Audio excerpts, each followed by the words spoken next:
హిందువులకి 33 కోట్ల మంది దేవుళ్ళున్నారని చాలా మంది ఎగతాళి చేస్తారు మామ. కానీ అక్కడ కోటి అంటే నెంబర్ కాదు. సంస్కృతంలో కోటి అంటే రకం అని అర్థం. అంటే 33 రకాల దైవశక్తులు అని అర్థం. 12 ఆదిత్యులు, 11 రుద్రులు, 8 వసువులు, 2 అశ్వినీ దేవతలు. ఇవన్నీ ప్రకృతిలో ఉన్న శక్తుల ప్రతీకలు మామ. మనకు గాలి దేవుడు, నీరు దేవుడు, అగ్ని దేవుడు, భూమి దేవి, సూర్యుడు దేవుడు. ఎందుకంటే ఇవే మన జీవానికి ఆధారం. అసలు మన పూర్వీకులు ప్రకృతిని కాపాడడానికి దేవుళ్ల రూపంలో ఈ శక్తులను చెప్పారు మామ.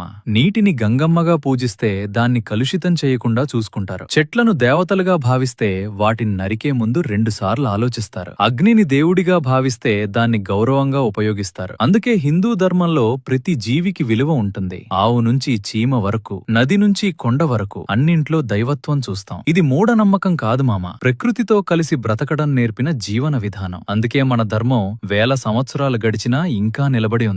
ఎందుకంటే ఇది కేవలం మతం కాదు, సైన్స్, ప్రకృతి, ఆధ్యాత్మికత కలిసిన జీవన విధానం మామ.